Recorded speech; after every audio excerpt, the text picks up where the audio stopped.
Chain stitch பார்த்துட்டோம். அதே மாதிரி எண்டு நாட் எப்படி போடுறதுன்னு பார்த்துட்டோம். இந்த கிளாஸில் ஒரு ஸ்கொயர் போடுறோம், இல்லை ரெக்டாங்கிள் போடுறோம், ட்ரையாங்கிள் போடுறோம் அப்படின்னா அந்த கார்னர் எட்ஜை எப்படி திருப்புறதுன்னு பார்க்கலாம். அதாவது நம்ம இப்போ ஒரு கோடு போட்டுட்டு அதில் லெஃப்ட் சைட் போகணும் அப்படின்னா அதுக்கு டைரெக்டாக லெஃப்ட் சைட் போகக்கூடாது. அதுக்கு ஆப்போசிட் சைடில் குட்டி லாக் போட்டுட்டு அதை அப்படியே கண்டினியூஸாக பண்ணிட்டு போகும்போது அது நமக்கு தெரிஞ்சிடும். இப்போ இந்த வீடியோவில் பாருங்கள், நான் எப்படி போகணுமோ அந்த சைடு போகாமல் அதுக்கு ஆப்போசிட் செயினில் குட்டியாக ஒரு லாக் போட்டு அதை அப்படியே கண்டினியூஸாக எடுத்துகிட்டு போனோம் அப்படின்னா நமக்கு அது ஈஸியாக வந்துடும். அது ஏன் அப்படி பண்ணுறோம் அப்படின்னா அந்த எட்ஜஸ் நல்லா கூர்மையாக நமக்கு தெரியணும். அது ஒரு எப்படி ஒரு சதுரமாக போட்டாலும் சரி, செவ்வகம் போட்டாலுமே சரி, அந்த 4 முனைகளும் ஷார்ப்பாக இருந்தால் மட்டும்தான் அதோட அமைப்பு நமக்கு இருக்கும்.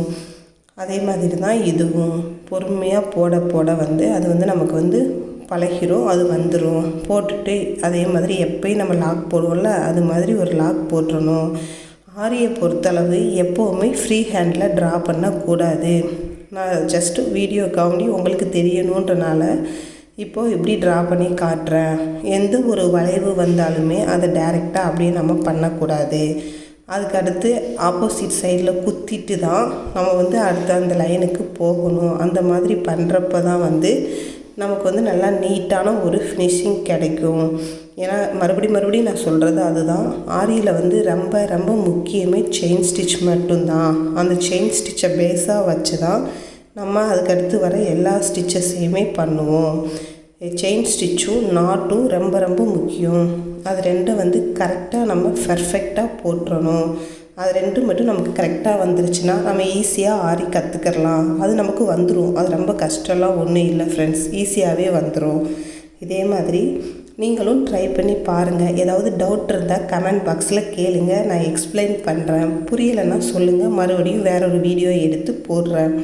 ஓகேவா ஃப்ரெண்ட்ஸ்? இது மாதிரி நம்ம ஒவ்வொரு இதையுமே பார்த்து பொறுமையாக பண்ணுறப்போ அந்த ஃபினிஷிங் நீட்டாக வந்துடும். வீடியோ லென்த்தாக போகுதுன்னு நினைக்காதீங்க.